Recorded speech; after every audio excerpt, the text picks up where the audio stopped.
የሙስሊሞች እርስ በርስ ልዩነት እንዲህ በቀላሉ የሚታይ አይደለም።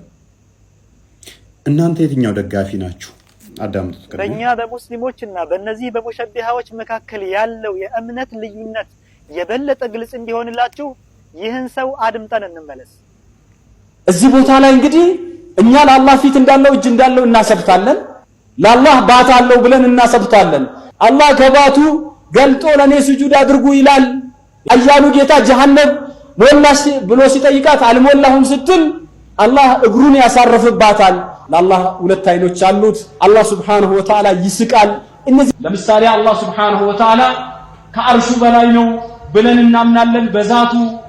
ውድ ወንድሞችና እህቶቼ በእኛና በእነዚህ በሙሸቢሃዎች መካከል ያለው ልዩነት መውሊድ የማክበር ያለ ማክበር ጉዳይ ብቻ መስሎ የሚታየን ከሆነ በጣም ተሳስተናል።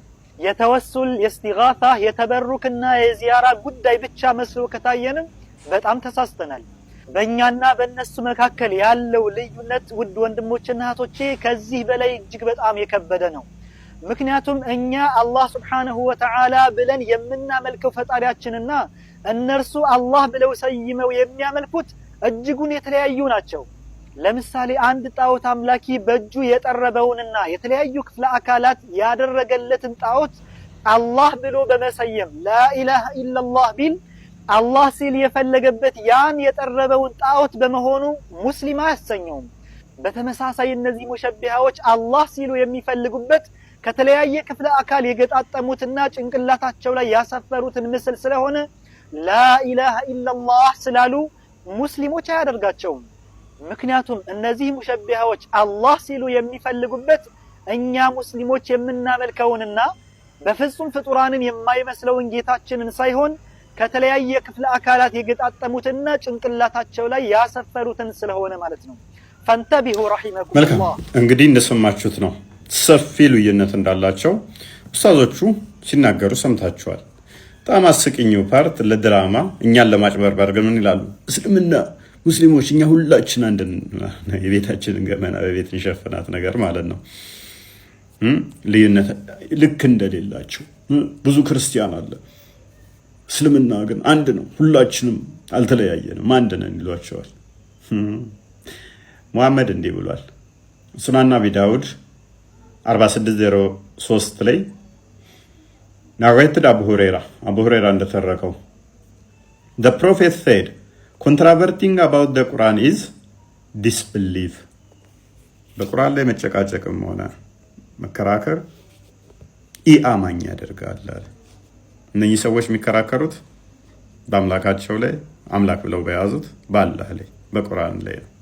አላህ እጅ አለው የለውም? እግር አለው ገሃነምን ይሞላል አይሞላም? አላህ ይስቃል አይስቅም? አላህ ጣት አለው የለውም? አላህ ባት አለው የለውም? በዚህ አንደኛው የለውም ይላል፣ አንደኛው አለው ይላል። አንደኛው እንደዚህ ነው እየተጨቃጨቁ ያሉት።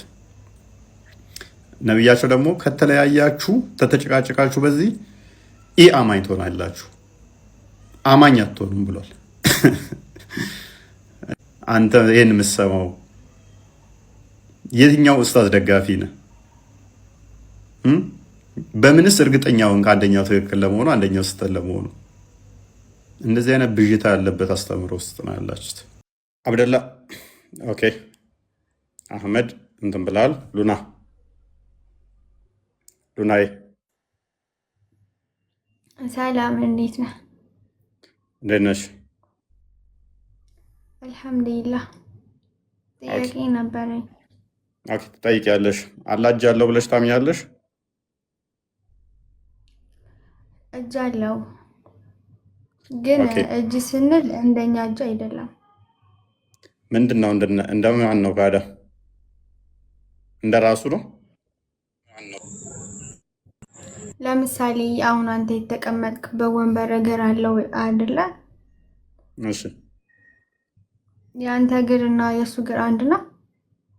ኦኬ፣ የኔም እግር መቆሚያ ነው የሚጠቅመው፣ ወንበሩም ደግሞ መቆሚያ ነው የሚጠቅመው። እግሩ ነው አንድ ነው፣ መቆሚያ ነው።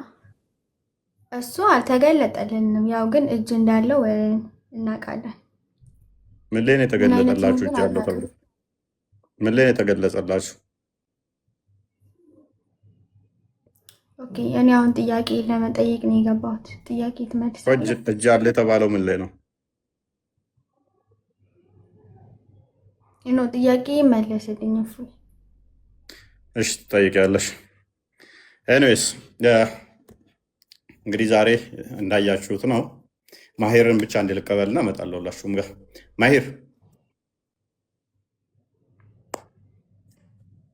ማሄር ያያችሁት ነው አትበል። የመለሰልንም ያልመለሰልንም አንድ ላይ ያደመራት።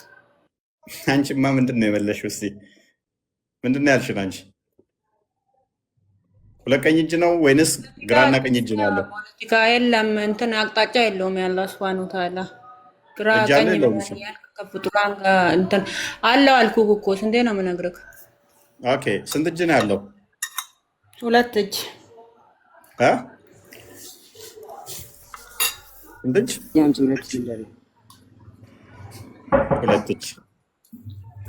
ሁለት እጅ ስትይ ማስረጃ አምጪ። ሁለት እጅ እንዳለ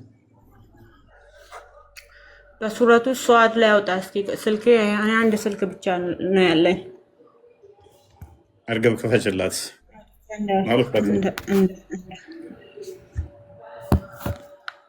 ሁለት እጅ ያለው እያለች ነው።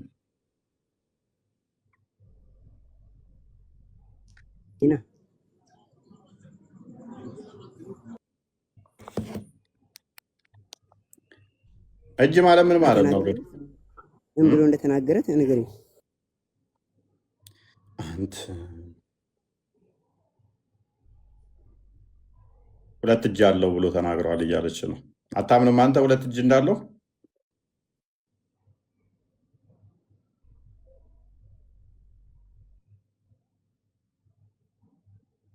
ሰላሳ ዘጠኝ ሰባ አምስት ብላለች። ሷድ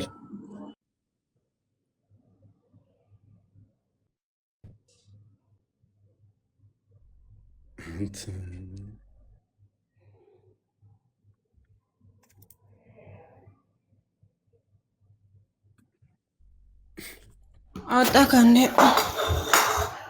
ሱረቱ ሷድ ቁጥር 70 ምናምን ውስጥ ነው። 70 ስንት ነበር? አላሁ መሰለ ያለው 75 ያ 75 ሱረሽ ፓሲቭ ነው።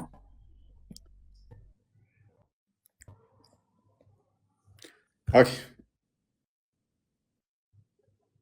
አይታይ በቃ እሺ እኔ ላሳያት። قال يا إبليس ما منعك أن تسجد لما خلقت بيدي ሚለው ነው እሷም የፈለገችው። ያው ና ተመለስ።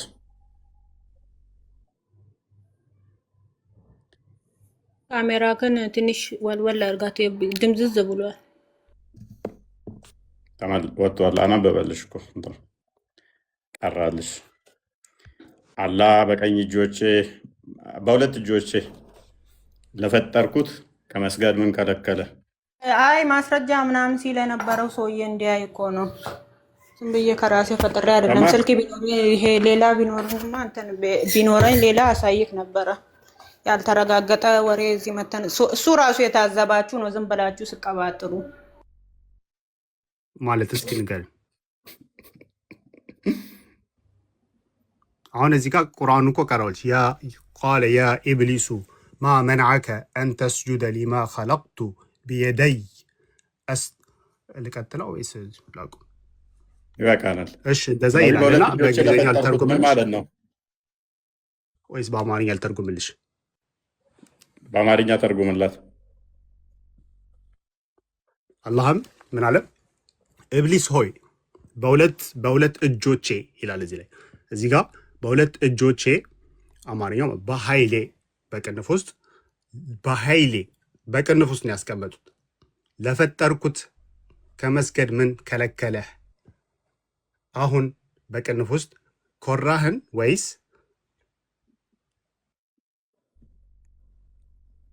ከድር አንተን አይደለም እኮ እንትን ያኛው እኮ ነው። ሁለት እጅ የተባለበት የለም። አይቀባጠርክ ስትኝ እኮ እኔ መስሎኝ ነው። ይቀርታ ኖ እሱም እኮ አይቀበልም እኮ እሱም እጅ ያለው አላህ ቁርአን ውስጥ ተገልጿል ነው። እኮ ተገልጿል። ሁለት እጅ ተብሎ ተገልጿል። የለም ሁለት እጅ የተገለጸበት ምናምን ብሎ እንትን ሲሉ ነው። እጅ እንዳለው ተገልጿል። ሌላ ቦታ እጅ እንዳለው ተገልጿል።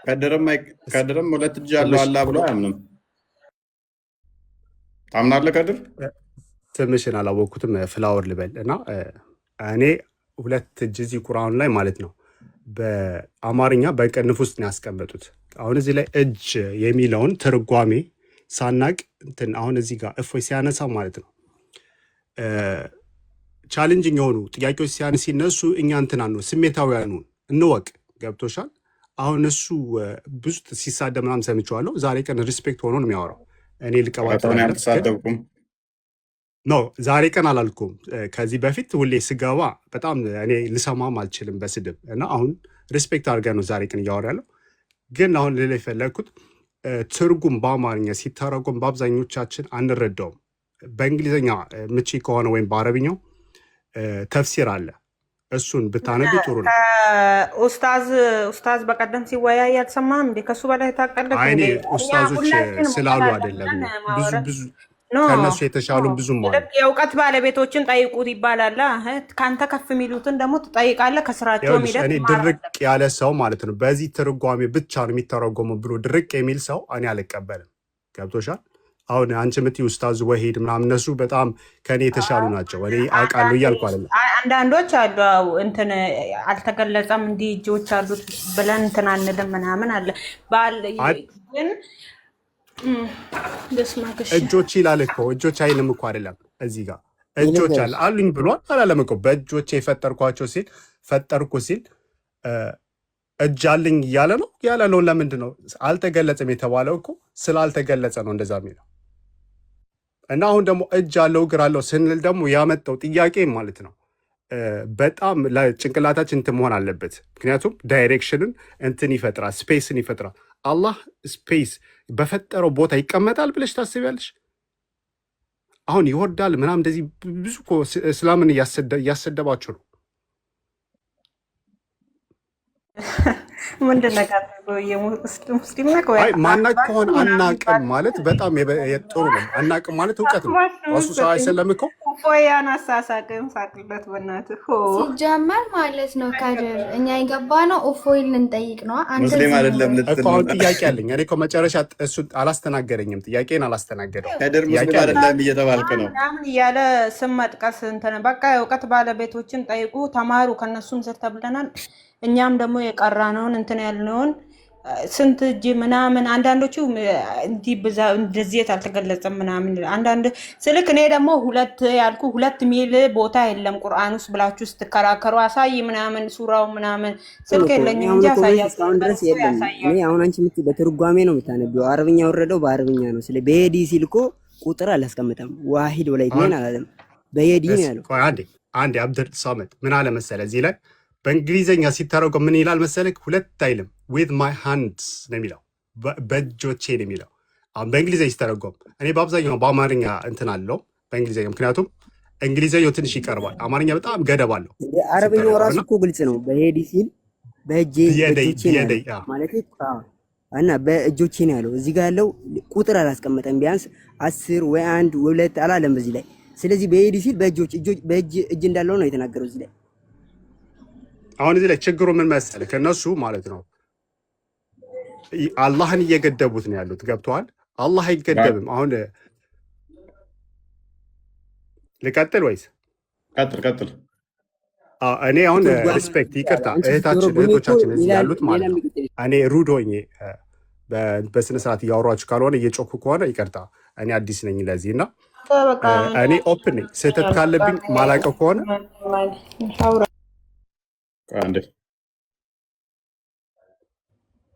ማላውቀውን አውቃለሁ ብዬ አላወራም። እና እናንተ ካላወቃችሁ ኡስታዞችን እነዚህ አዳዲሶችን እየጠየቃችሁ ሳይሆን ብዙ ሼሆች አሉ፣ ብዙ አዋቂዎች፣ እነሱን ሰርስራችሁ እወቁ። አሁን እፎይ ስላነሳው ክርስቲያን ስለሆነ ጥላቻ ምናምን አያስፈልግም። እኛ ሙስሊሞች ነን።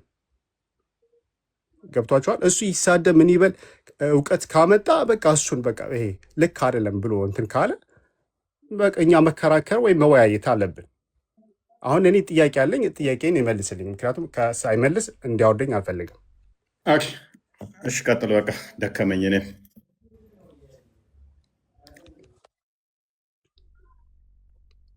እኔ ልቀጥል ጥያቄ። ቀጥታ እሺ እግዚአብሔር ማለት ነው ኢየሱስ እግዚአብሔር እና በመንፈስ ታምናላ? በሶስቱ በመንፈስ ማለት በእግዚአብሔር በመንፈስ ያ እኛ አብ ወልድ መንፈስ ትሪኒቲ በሶስቱ ስላሴ እንደምትሉት እግዚአብሔር ከዛ በስጋውና እንትን ላድርግ ነው እኛን አስተምሮ ልንገርሽ። አብ ወልድ መንፈስ ቅዱስ። ኦኬ መንፈስ ቅዱስ በሶስቱ ታምላለህ? ያ ሶስቱ አዋቂዎች ናቸው። ምን ብያለሁ? አብ ወልድ መንፈስ ቅዱስ። አሁን ክርስቶስ ጋር ስመጣ በስጋ የተገለጠ አምላክ፣ እሱ ፍጹም አምላክ ፍጹም ሰው ነው እኮ። አሁን ሶስቱ አዋቂዎች ናቸው፣ ሁሉም ነገር ያውቃሉ ሶስቱ። ያ አሁን ወዴት ነው የምትሄደው ማለት ነው? ቅድመ ዓለም ሳይፈጠር እንዴት ነበሩ? አብ ወልድ መንፈስ ቅዱስ አሉ። ቀጥልሽ። ሶስቱ አዋቂዎች ናቸው። እውቀት ባይዞ አዋቂ ነው አዋቂ አይደለም ተብሎ የሚነገረው ለፈጣሪ አይነገርም። ምክንያቱም እኔን ለሰው ነው ይሄ ራሱ የሚነገረው። ያውቃል አያውቅም ተብሎ የሚነገረው እኔ አዋቂ ነኝ አይልም እግዚአብሔር። ሁሉን አውቃለሁ አይልም። እንደዛ ሊገለጥ ይቻላል፣ ግን ጉድለት አለበት እሱ ራሱ። ምክንያቱም እኔ እናንተ የምናውቀው የሚለውን እግዚአብሔር እኔ እናንተ የምናውቀው ምንድነው? እሱ አንደኛ ከእውቀት ከፍለን ነው የምናውቀው። አንድ እናውቃለን ስንል ከእውቀት ከፍለን ነው የምናውቀው። አንደኛ እግዚአብሔር ፈጣሪ አይደለም። አሁን ስለ ፈጣሪ ነው የምናወራው። አዳምጥሽ። እውቀት የሚለውን ራሱ ዲፋይን እያደረኩልን ነው። ፈጣሪ ተከፍሎ አይደለም የሚያውቀው። ሁለተኛ እኔ እናንተ የምናውቀው ነገር ምን ያስፈልገናል? የምንጠጋበት ነገር ወይም ኮንተንጀንት ነን እኛ። ፈጣሪ ግን ኮንተንጀንት አይደለም። ለማወቅ የሚታወቅ ነገር መምጣት አይጠበቅበትም። ማለትም እኔ የምታውቀኝ አንተ ስታየኝ ወይም ደግሞ ስለ እኔ ስትሰማ ነው የምታውቀው። ፈጣሪ ግን እኔን ለማወቅ እኔ ከተሰራው እንደዚህ እዚህ ዕድሜ ላይ ስደርስ አሁን እንደዚህ ስታይ እንደዛ አይደለም። ገና ሳልሰራ እኔ ሳልኖር ያውቀኛል። ጥገኛ አይደለም የነገሮች ማለት ነው። አንተ ስለዚህ ነገር ከተሰራ በኋላ ይሄንን ጠንካራ ነው ለስላሳ ነው ምናምን ብለህ ልታቅ ትችላለህ። እሱ ግን ሳይሰራ ገና ሳይኖር ያውቀዋል።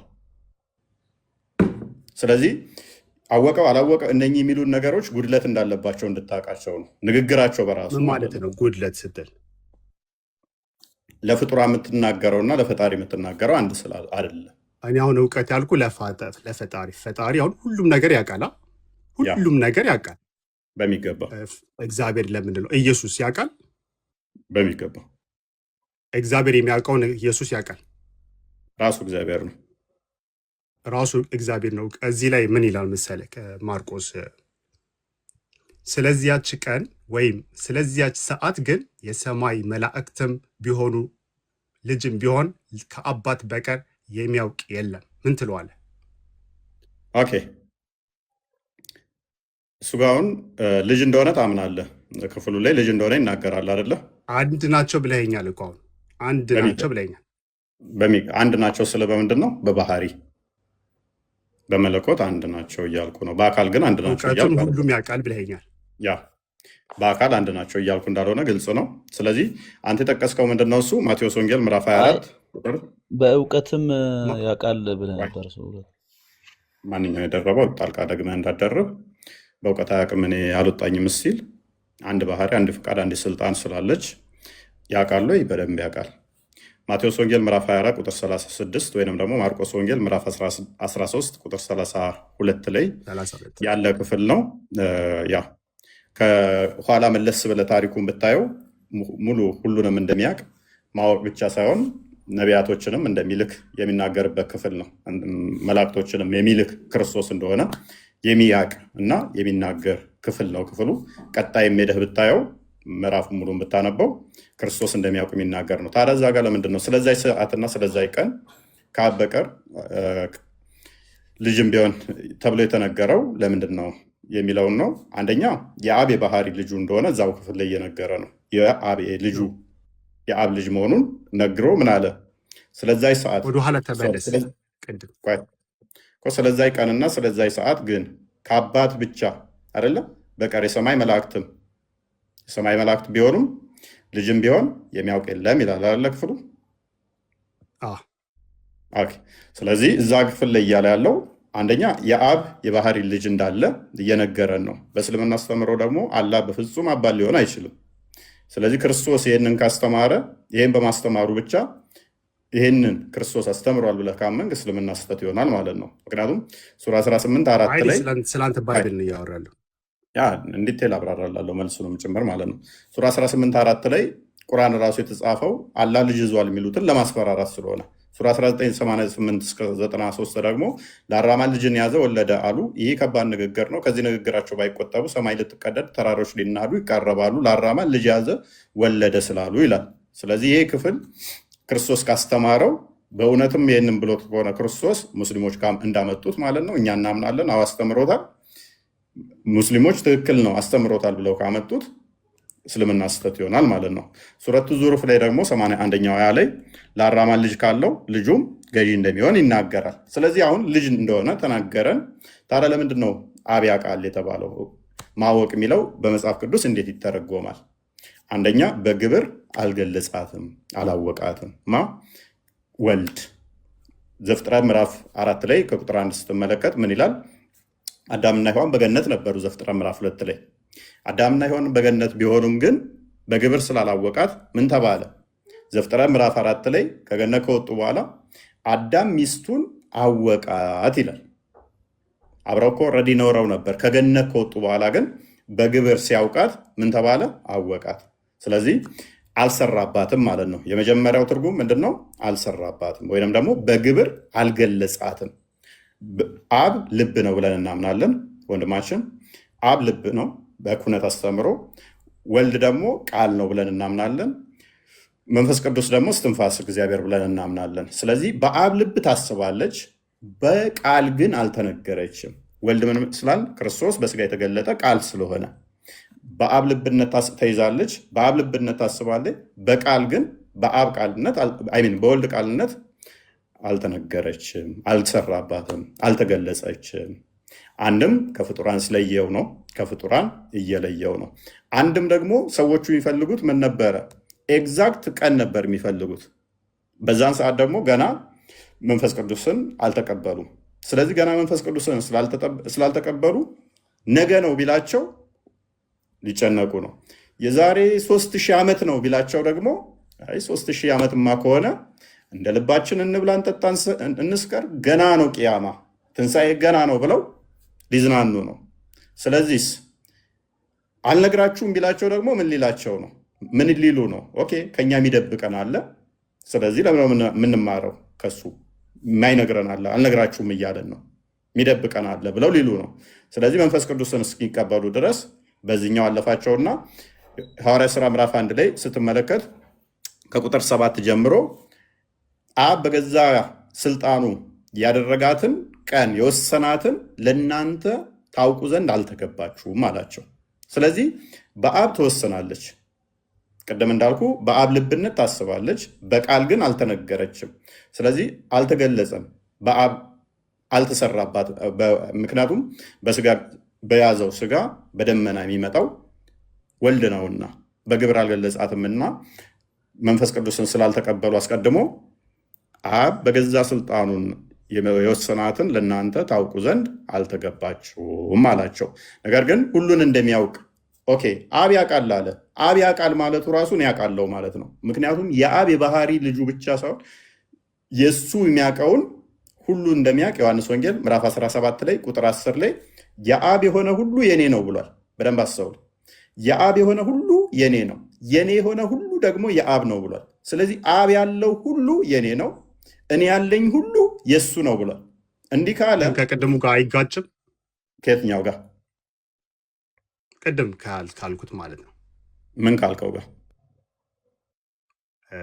ኢየሱስ ልጁ ምንም እንደማያውቅ ለ30 ማለት ነው አይልማ። አብ ያውቃል ማለት እኮ ወልድ ያውቃል ማለት ነው። ምክንያቱም አባቱ ያለው ሁሉ እሱ አለው፣ እሱ ያለው ሁሉ እና አይጋጭም። ግን አይጋጭም። ለምን እንደማይጋጭ ልንገርህ። በአብ ልብነት ታስባለች አልኩ፣ በቃል ግን አልተነገረችም። ታስባለች፣ አልተገለጸችም። ገና ለእኛ ስላልተገለጸች በግብር ስላልገለጻት አያውቃትም ማለት። ሁሉን እንደሚያውቅ ግን ዮሐንስ ወንጌል ምዕራፍ 2 ላይ ቁጥር 24 እስከ 25 ሁሉን ያውቃል ይለው። ሁሉን የሰው ልብ እንኳን ሳይቀር። ይሄ ደግሞ በቁርአንህ ላይም አለ። ሩቁን አዋቂ ፈጣሪ ብቻ ነው ብለህ ታምናለህ። ኢሳ ደግሞ በቤት የምትደብቁትን በዛም የምታደልቡትን የምትበሉትንም አውቃለሁ ይላል። ስለ ትሪኒቲ እያወራን ያለ ነው እኮ ገብቶኛል። ኢየሱስ ሁሉን እንደሚያውቅ በቁርአንህም ጭምር ልድገምህ ብዬ ነው። ሱራ 3:49 ላይ ትሪኒቲ የለም እኛ ጋር ኖ እኔ ስለ ኢየሱስ ነው ያልኩህ እኮ የጠየቀው ኢየሱስን ስለሆነ ማለት ነው። ስለዚህ በደንብ አስተውል። እኔ አንድ ሰው እንደዚህ ቢል እሺ፣ አላህን ለምሳሌ አንድ ሰው አላህ ያለው ሁሉ የኔ ነው እኔ ያለኝ ሁሉ የሱ ነው ቢል ይችላል? እዚህ ጋር አሁን እዚህ ጋር ማለት ነው እየሰራ ነው። ልክ ፈርዖን እንዳለው እኔ ጌታ ነኝ አና ረብኩም አላ ያለው ፈርዖን፣ አንተ እንደዛ እያልከኝ ነው። እንዴት ምንድነው አልተጋጨብህም? ኦኬ። ስለዚህ ክርስቶስ ራሱን ከአብ ጋር አስተካክሎ ምን እያለ ነው ማለት ነው? አብ ያለው ሁሉ እኔ ያለኝ ሁሉ እሱ አለው ካለ፣ ስለዚህ የእውቀት ተከፍሎ የለም ማለት ነው። ማለትም አንዱ ማያውቀውን አንዱ የሚያውቀው አይኖርም ማለት ነው። ምክንያቱም ራሱን ከሱ ጋር አስተካክሎ ይህንን ከተናገረ፣ ስለዚህ አሁን አብ ያውቃል ሲል ከምን አንጻር ነው? ቅድም አልኩህ፣ በግብር አልገለጻትም፣ አልሰራባትም። ወልድ በስራ አልገለጻትም። ምክንያቱም በተሰሎንቄ ላይ አንደኛው ተሰሎንቄ ላይ ቅዱስ ጳውሎስ እንደሚናገረው የጌታ ቀን እንደ ሌባ ድንገት ይመጣል፣ ትጉ ነቅታችሁ ጠብቁ ይላል። አልተገለጸችልንም። ስላልተገለጸች እችን በእንደዛ አልፎታል ማለት ነው። ተነግሯል አይደለ? ምልክቱን ነግሮሃል እንጂ አሁን እነሱ የፈለጉት መቼ መሰለ? በዚህ ዓመተ ምህረት በዚህ ቀን ምትል ነው የፈለጉት። እንደዛ ከሆነ ደግሞ እንደ ሌባ ይመጣል ተዘጋጅተህ ጠብቅ የሚለውን ያፈርሰዋል። ገባ? ድንገት ይመጣል ተዘጋጅተህ ጠብቅ የሚለውን ያፈርሰዋል። ገባ? በዚህ ቀን በዚህ ሰዓት ተተባል። ለምሳሌ አላህ በቁርአን ውስጥ አላህ እኔ ቅያማ የሚመጣው የዛሬ 5000 ዓመት ነው ብትባል ኤቭሪቲንግ ኬርለስ ይሆናል። እስከ 5000 ዓመት ሰው ገና እግዚአብሔር በስጋው አያውቅም። ማን አለ? ምክንያቱም አንዴ ሲሞት እግዚአብሔር ነው የሞተው። ሲሞት ኢየሱስ ሞት ምንድን ነው? አንተ ሞት ባይብል ላይ ሞት ሲል ሞተ በሶስተኛው ተነሳ ሲል ምን ማለት ነው? ሞት ምን ማለት ነው ከምትለኝ ባይብላችሁ ላይ ስለ ሞት ይናገራል። ሞቶ ተነሳ ምን ማለት ነው? ያ ሞት ምንድን ነው? ተኝቶ አይደለም የተነሳው። ያ ሞት ስጋና ነፍስ መለየት ነው። ከእውቀት ጋር ምን አገናኘው? ለምሳሌ ሙሐመድ ሞቷል ብለህ ታምናለህ፣ ግን ሰላት ታወርድ ነው ያልከው። አሁን እኮ እዚህ ላይ ትሪኒቲ ሶስቱ አንድ ናቸው አይደለ? እውቀትም አንድ ናቸው። ከእውቀት ጋር ምን አገናኘው? ይሄንን አያውቅም ማለት እኮ አይደለም። በስጋ ሞተ ስንል እኮ በነሳው ስጋ በያዘው ስጋና ነፍሱ ተለይተው ልዩነታቸው። ስለዚህ ቃል ስጋ ተዋሃደ አይደለ? እኛ ምን እናምናለን መሰለ? አሁን ይኸውልህ አብ አለ፣ ወልድ አለ፣ መንፈስ ቅዱስ አለ አይደለ? ከሶስቱ አካል ቃል የእግዚአብሔር የባህሪ ልጅ ብለን እንጠራዋለን። የባህሪ ቃሉ ምን ሆነ? በስጋ ተገለጠ ብለን እናምናለን። ስለዚህ ያ ኢየሱስ የምታየው ከማርያም የተወለደው በሰውነቱ የመለኮት ሙላት ያለበት ነው። መለኮት የተዋሃደው ነው። ቃል ስጋን ሲዋሃድ በስጋ የተገለጠው የሞተው ማን ነው? ያ ሞትን አሁን አንተ እያሰብክ ያለው የሆነ አስፈሪ መጥፋት አድርገህ እያሰብከው ነው። አስፈሪ ሳይሆን እንደዛው ባይብላችሁ ያለውን ብቻ ነው። ያ ሞት ማለት ስጋና ነፍስ መለየት ነው። በደንብ አስተውል። ስጋና ነፍስ መለየት ነው። ስለዚህ የተሰቀለው ሰውዬ ነው አይደል? የተሰቀለው ሰውዬ። እሺ አዳምጠኝ። ሞትን በደንብ ተረዳው። ቅድሚያ ሞት ማለት ስጋና ነፍስ መለየት ነው አልኩ አይደለ? ስለዚህ ያ የምታየው ክርስቶስ ደግሞ መለኮት የተዋሃደው ፍጹም አምላክ ፍጹም ሰው ነው። ስለዚህ መለኮት የተዋሃደው እንደመሆኑ ስጋ አለው ነፍስ አለው አይደለም። ሞት ማለት ግን ስጋና ነፍስ መለየት ነው ብያለሁ። ስለዚህ ክርስቶስ ሞተ ስንል ስጋ ከነፍሱ ስትለይ በፈቃዱ ስጋውን ከነፍሱ ነጠላት፣ ለያት ማለት ነው፣ አነሳት። ስለዚህ መለኮት በሁሉ የሞላ ነው ብለን ነው የምናምነው። መሄድ፣ መምጣት፣ መነሳት፣ መቆም አይነገርለትም። ስለዚህ ከስጋው ጋር መለኮት አብሮት አለ፣ ከነፍሱ ጋር መለኮት አብሮት አለ። ግን ክርስቶስ ሞተ ሲባል ነፍሱ ከስጋው ተለየች፣ በፍቃዱ አነሳት ማለት ነው። ስለዚህ በስጋ ሞተ ተብሎ ይነገርለታል። ለመለኮት በባህሪ ግን መሞት፣ መድከም፣ መሄድ፣ መምጣት፣ መቆም፣ መነሳት አይነገሩ። አሁን እዚህ ጋር እግዚአብሔር ራሱን ፈጠረ እንደ ሰው ማለት ነው። እንደ ሰው ሆኖ መጣ። ማን አለ? እንደዛ ነው። ማን አለ? ኦኬ ሶስቱ ምንድን ናቸው? ማን አለ? አንድ ናቸው እኮ እያልከኝ ነው። ልጅ፣ አብ፣ ወልድ፣ መንፈስ። እኔ በስጋ አንድ ናቸው አይምን በአካል አንድ ናቸው። ቆይ በአካል አንድ ናቸው ብዬ አላወራሁም። በመለኮት ነው ወይንም ደግሞ በባህሪ አንድ ብዬ፣ በፍቃድ አንድ፣ በስልጣን አንድ፣ በአገዛዝ አንድ ብዬ አምናለሁ። ለምሳሌ አንተ ቁርአን ያለ ቃል ነው ብለህ ታምናለህ አይደለ? አይ ወደዛ አትሂድ፣ ወደዚህ አጠምዝዘው። እየሰማሁ ነው። ግራ የገባኝ በደንብ እንዲገባ ቁርአን ያለ ቃል ነው አይደለ? የአላህ ቃል ነው። ፍጡር ነው ፍጡር አይደለም? የአላህ ቃል ነው። ፍጡር ነው ፍጡር ነው ምናምን አንልም። ምንድን ነው? ምክንያቱም ፍጡር ነው አላለም። ቃል ሲሆን ፈጠርኩት ቃሌን አላለም። ምንድን ነው? እሺ ምንድን ነው? አሁን እዚህ ላይ ሼፍት እያደረግክ ነው ወደ እንትን አላደረኩም። ያንተውም መልስልኝ። ቁርአን አሁን ምንድን ነው ስል ቆይ ቁርአን ምንድን ነው አስረዳኝ። ቁርአንን እሺ ቃል አሁን አንተ እግዚአብሔር ቃል ነው የምትሉት? እሺ ፍጡር ነው ወይ? ፍጡር ነው ወይ? እሱ ፍጡር ነው ወይ? ፍጡር አይደለም። ፍጡር አይደለም። ስለዚህ ቁርአኑን የሚይዘው ምነካው ፍጡር አይደለም። የአላህ ቃል ፍጡር ቃል እኮ ፍጡር አይደለም። ፈጠርኩት አላለም። ቁርአን ፈጠርኩት አላለም እኮ አውረድኩላችሁ። ቃል የአላህ ቃል ፍጡር አለ።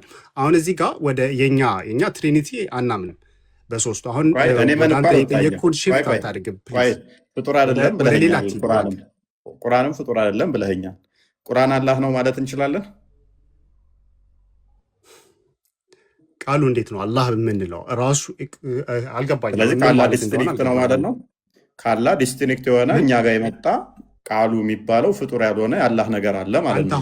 ኦኬ አሁን እያልከኝ ያለህ ወልድ ማለት የእኛ ቁርአንን እንትን እያልከኝ ነው ማለት ነው። ቁርአን የአላህን ቃል እያመሳሰልከው ነው ማለት ነው። ወልድ ማለት የአላህ ቃል ማለት የእግዚአብሔር ቃል ነው እያልክ ነው። የራስን መልስ ከድር የራስን አስረዳኝ። እኔ ጥያቄን አልመለስክልኝም እኮ የራስን መልሰው። አሁን በጥያቄ ለምን ኤኒዌይስ ስለዚህ ምን አልክ አንተ? ያላህ ቃል ነው ፍጡር አይደለም ብለህ ደመደምከው ማለት ነው። ቁርአንን ፍጡር ነው ወይ ደጋግሜ የጠየቁ ፍጡር አይደለም።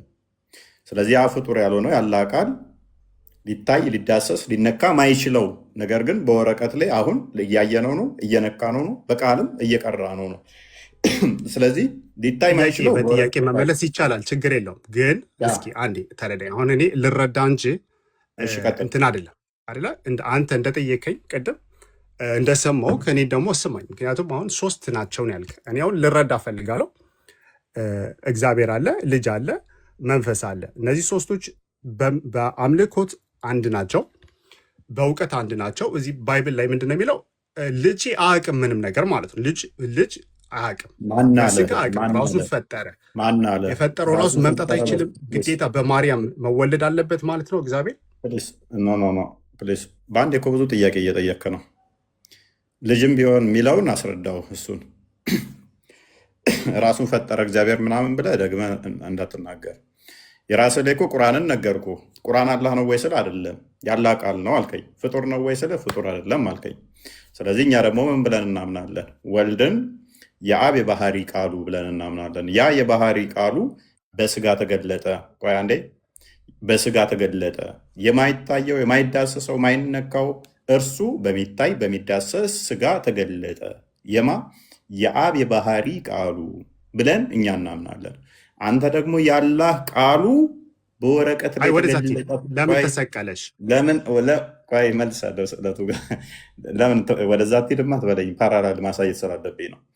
የእኛ በስጋ ተገለጠ፣ የአብ የባህሪ ቃል በስጋ ተገለጠ፣ ቃል ስጋን ተዋሃደ ብለን እናምናለን። በጣም ቀላል ግልጽ ነው። የኛ ቀላል ግልጽ፣ ቃል በስጋ ተገለጠ፣ መለኮት በስጋ ሙላት ተገልጧል ብለን እናምናለን። ስለዚህ ቃል ያ በስጋ የተገለጠው ክርስቶስ እርሱ አምላክ ነው።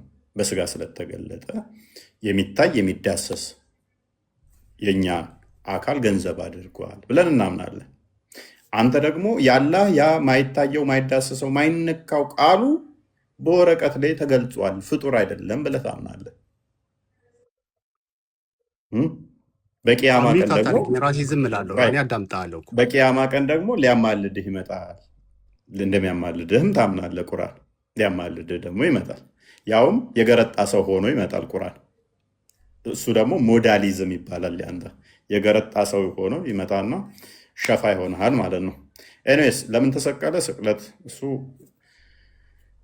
ነገና በቃ ይበቃናል። ለዛሬ ቤዛ ሊሆን ነው። መልሰው እንጂ ለምን ተሰቀለ? ቤዛ ሊሆን። ምክንያቱም ማቴዎስ ወንጌል ምዕራፍ 20 ቁጥር 28 እንደምናገረው ሲጸልይ ኢየሱስ ሲጸልይ ለማን ነው የጸለየው? እዚህ ላይ አንድ አዳም ጥያቄ ላይ ጥያቄ እየደረብክ ነው። ሰዓት ሄደ። ይበቃናል። ይህንን ለመልስልና እሺ አዳምጥ። ኦኬ ክርስቶስ ቤዛ ሊሆነን የመጣው አንደኛ ቤዛ ሊሆነን ስለመጣ ያንን ቤዛ ሊሆነን እንደመጣ ደግሞ ተናግሯል። ያ ማቴዎስ ወንጌል ምዕራፍ 20 ቁጥር 28፣ ማርቆስ ወንጌል ምዕራፍ 10 ቁጥር 45 ቤዛ ሊሆነን እንደመጣ ተናግሯል። ሊያገለግለን ቤዛም ሊሆነን መጥቷል። በመስቀል ላይ ስለኛ ሲል ቤዛ ሆኖናል። ደሙን አፍስሶ ከኃጢአት ዋይቶናል። በሞቱ ሞትን ሽሮ የዲያብሎስን ኃይል አፍርሶ እኛ የጸጋ የእግዚአብሔር ልጆች እንድንሆን አድርጎ ስልጣንን ሰጥቶናል። ከሞት ወደ ህይወት አምጥቶናል። እሱ ህይወት ነውና ማነው እሱ? በዚህ ሞትም ክርስቶስ ትንሣኤ ህይወት ስለሆነ ማለት ነው። ትንሣኤ ህይወት የሚሰጠው ደግሞ ፈጣሪ ብቻ ነው። እኔ የሚያምንብኝ ቢሞት እንኳን ሕያው ነው፣ ሕያው የሆነ ሁሉ ለዘላለም አይሞትም ብሎ ትንሣኤ ህይወት እንደሆነ ሰጥቶናል። ፈጣሪ ነው አልከኝ አይደለ? ክርስቶስ ነው የመጣው እናንተን ከኃጢአታችሁ ሊያጸዳ። በሚገባ ክርስቶስ ፈጣሪ ነው ወይስ እግዚአብሔር ነው ፈጣሪ? አይ ግልጽ እንዲሆንልኝ ነው። አሁን ክሊር የጠየቅኩ ጥያቄ ሜካፕ አድርጋ የሚለውን ደጋግሜ የነገርኩህ እኮ በስጋ የተገለጠ አምላክ ነው። አባቶች ለእነሱ ናቸው እና ከነሱ ክርስቶስ በስጋ የመጣ አምላክ ነው። ሮሜ ምዕራፍ 9 ቁጥር 5 እንደሚናገረው። እኔስ ለዛሬ ይብቃል እና ቆይ ትሪኒቲ አይጋጭም ማለት ነው። ይሄ ከፋፈልካቸው ከመጽሐፍ ቅዱስ ያደወጡ ይበቃናል። ሶስቶችን ከፋፈልካቸው። ትሪኒቲ እኮ ተጋጨ፣ ከትሪኒቲ ጋር ተጋጨ። ቅድም አልከው ከድር ፕሊስ ምንድን ነው የሚጋጭ? ምንም የሚጋጭ የለም። እኛ አንድ አካል ብለን አናምንም። ደጋግሜ ነገርኩህ እኮ አንድ አካል አማኝ አይደለም፣ ሶስት አካል ብለን እናምናለን። እስከሌለ ሚዩት አታድርገኝ። በቃ አላቅም ካልክ አላቅም ማለት ይችላል። አላቅም ብለህ እኮ ቁርአን ላይ ስመጣብህ እኮ አትግባብኝ አልክ። ያነስ ይውቃ እኔ ምልክ እፎይ ሁሌም ይገርመኛል። ለምንድን ነው ክርስቲያኖች ቀይ በሳጥን የምትቀበሩ ስትሞቱ? በሳጥን የምትቀበሩት እውነት ድሮም ጀምሮ የሆነ ሰፈር ምናምን ጥያቄ ስለሚሆንብኝ ነው። ለምንድን ነው በሻንጣ እንቀበል? ኖ ከአፈር ወደ አፈር ምናምን ይባላል። ለምንድን እናንተ ደግሞ በሳጥን የምትቀበሩ? ግራ ስለሚገባኝ ነው። እግዚአብሔር የሞትን ለአርቡ ሲነሳ ሳጥን ውስጥ ነበረ። በምን ይሻላል? በምን እንቀበር ይሻላል?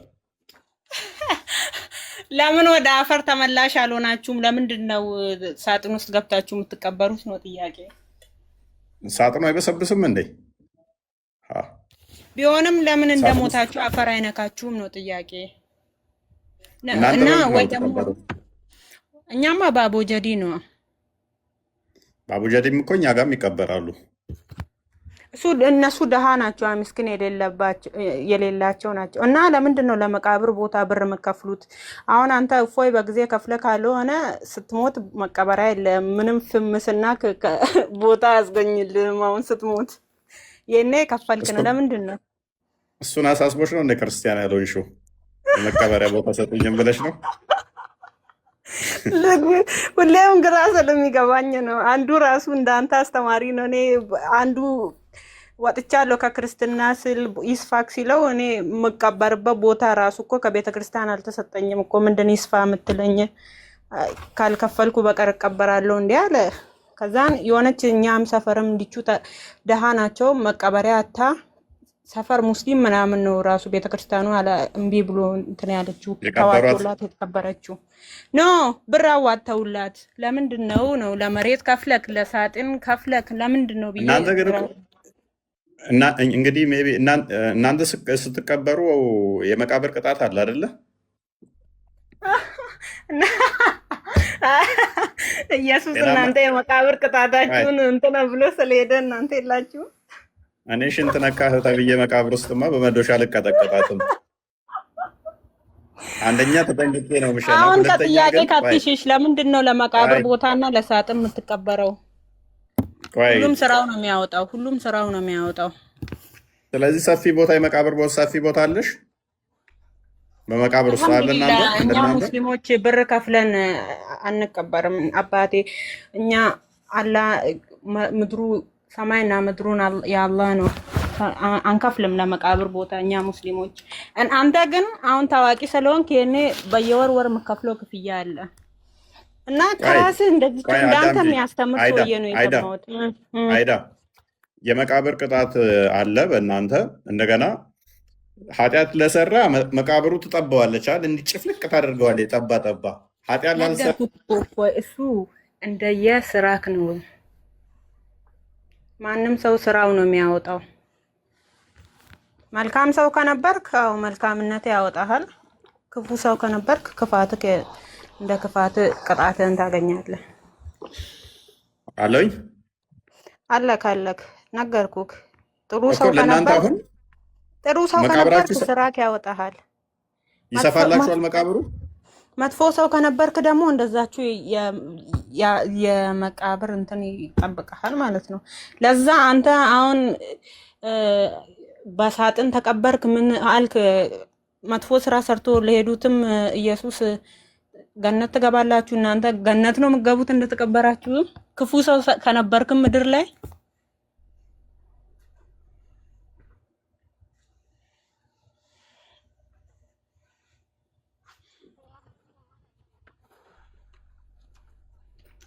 እሱ እባክሽ ጥያቄ ስጠይቅ ወደ ራስሽ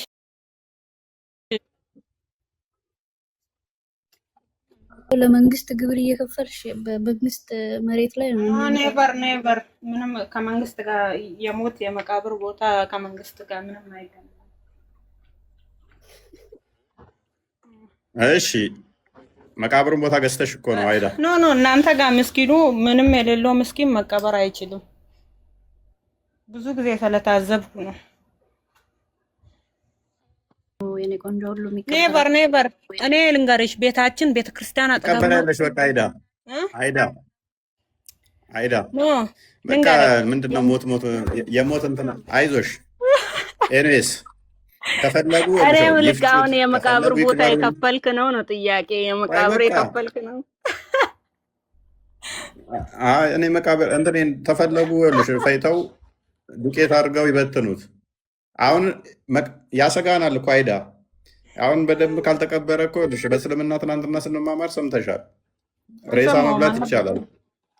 ሙስሊም የክርስቲያንን ስጋ መብላት ይችላል። ኧረ በእናትህ ገሎ ትናንትና ይሄ እኮ ነው። ስንማማር አንተ ነበር። ምን ጥያቄ ስትጠየቅ ምን ልበልና በእስልምና እንትን ውስጥ ሊሸሸግ ነው የምትለው? አዳምጫ የራስህን ምላሽ ስጠኝ። አዳምጪ እኮ ምላሽን ስጠኝ። ይኸውልሽ አላምንም፣ ሬሳ አልቀበልም ብሉ ቆይ የሚባል ልክልሻለሁ። ነገር። አፍጋኒስታን ውስጥ ማለት ነው አይ ቲንክ አፍጋኒስታን እንደዚህ መቃብራቸውን ወደ ሙስሊሞች ናቸው በሽቦ ያጥሩታል። ለምን ሬሳ እያወጡ እየበሉ ተቸግረው ሬሳቸውን እንዳወጡ በሽቦ ሁሉ ያጥሩታል ማለት ነው። በትልቅ ቁልፍ ይቆለፋል እንዳይወጣ አርማታ አድርገውት ምናምን ነገር ማለት ነው። እኔ እሱ እንግዲህ እኛም ሃይማኖት እንዳንበላ ከተመለስኩ ሰግተን ነው የለም በእኛ እስልምና የሰውን ስጋ ብሉ ሚል የምር ተምሬ ማለት ነው። እሱንማ ትናንትና ላይቭ ገባንበት። ላይቭ ላይ ዩቱብ ላይ ግቢና አዳምጪ። ኧረ ኡስታዞቹ ምን መጥተው ሲያብራሩ አስተምሮ ላይ ቁርአን ላይ እና ረሱል ሰለላሁ ዐለይሂ ወሰለም ካላስተማሩ ምን በቃ ብትሆኝ ነው በሰው እንትን የትናንትናውን የምማረው? አዳምጪ። የትናንትናውን አዳምጪ። ለዛሬ ይበቃችኋል። ፏ ብያለሁ። እንቅልፍም የለብኝም ግን ደከመኝ ቁጭ ማለቱ እናንተ 6:30 ደረስኩ። ለዛሬ በቂያችን ነው። ያመልኩ ህዝባቸውን አያችሁ ግና ስለ አምላካቸው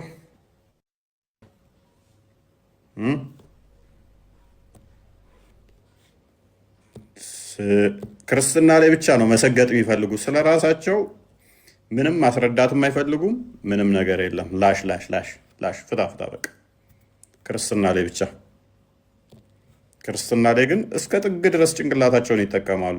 ጥያቄ እንኳን እየጠየቁ እየተመለሰላቸው አልተመለሰልኝም ብለው ይሰግጣሉ። ራሳቸው ላይ ሲሆንስ አናቅም፣ በቃ አናቅም ነው መልሱ። አይ እስልምና